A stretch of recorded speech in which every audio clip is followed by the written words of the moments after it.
Buenas tardes. Mi nombre es Luis Marcela Ruiz López, estudiante de licenciatura en Etnoeducación. Hoy 21 de mayo les voy a hablar un poco sobre los enfoques educativos para los grupos y o pueblos étnicos de América Latina. Para hablar de los diversos enfoques educativos para los grupos y o pueblos étnicos de América Latina, es necesario entender algunos conceptos claves relacionados con el tema. Entre estos, la etnicidad, la cual es considerada como la lucha de las indígenas por el reconocimiento de su cultura y su participación en la sociedad y la política de sus países o regiones. Recuperación de tierras y el respeto por la biodiversidad y el ambiente, el rescate de sus derechos, tales por ser precursores del territorio americano. La educación es el otro factor clave, el entendimiento que éste debe estar definida y enfocada a la diversidad étnica, a la recuperación de las culturas indígenas y perseveración de las mismas, la enseñanza de lengua materna y la programación de las tradiciones. Para ello se debe procurar abarcar los temas esenciales en educación en los países de América Latina, y en los últimos años han entendido que hay que realizar los cambios dirigidos y proclamar la diversidad cultural de sus pueblos, haciendo énfasis en la cultura indígena. La implementación de una educación multicultural. En este sentido, entender que el mundo y las regiones están compuestas por diversas culturas. La educación está obligada a entender la diversidad cultural, puesto que en ella se establecen relaciones culturales, es decir, la interculturalidad en los países latinoamericanos, hablando de Ecuador, Perú, Chile, Guatemala, México, Bolivia y Colombia, países donde los arraigos culturales están bien definidos y que por años se ha luchado por el reconocimiento étnico.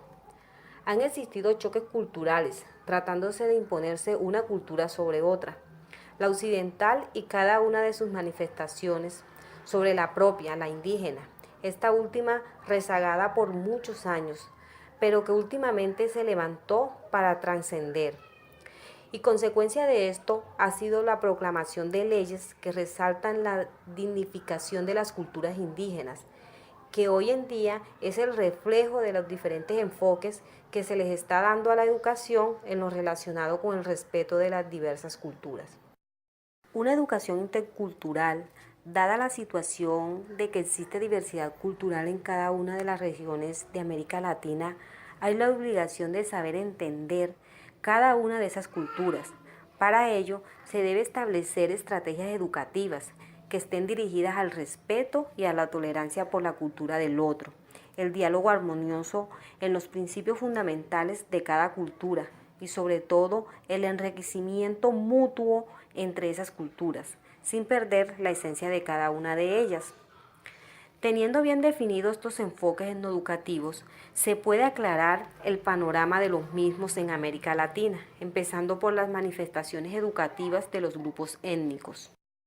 La primera forma de educación étnica en América Latina se dio mediante la implementación del bilingüismo en algunas instituciones educativas de incidencia indígena, enseñanza en la lengua nativa y el español, establecida para la preservación de la lengua nativa más que para la preservación de la cultura, pero que con el tiempo fue tomando sentido y a partir de esta se empezó a entender la necesidad de establecer sistemas educativos indígenas propios.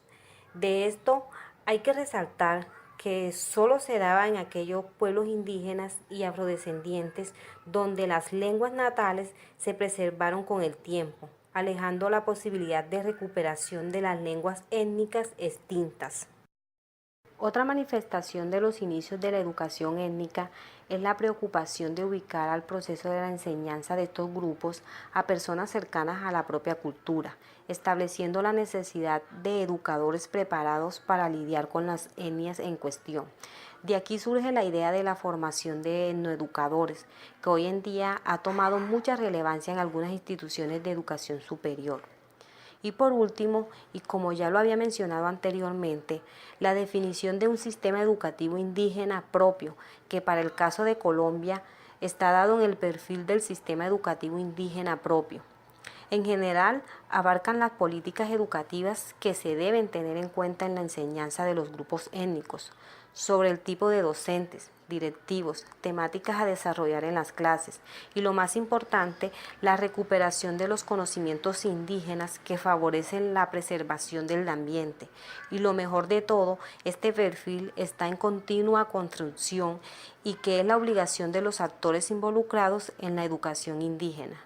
Como conclusión, ha sido tanta la importancia de nuestras culturas indígenas que existen organismos internacionales que velan por la perseveración de las mismas en cuanto a sus lenguas, costumbres y sobre todo su conocimiento acerca del manejo del ambiente, de la relación armónica con el mismo, que es considerada la clave para mejorar las condiciones ambientales. La UNESCO en una de sus publicaciones mencionó la siguiente reflexión: los pueblos indígenas son custodios de una rica diversidad cultural y portadores de conocimientos únicos de vida sostenible y respeto de la biodiversidad. Muchas gracias por la atención prestada.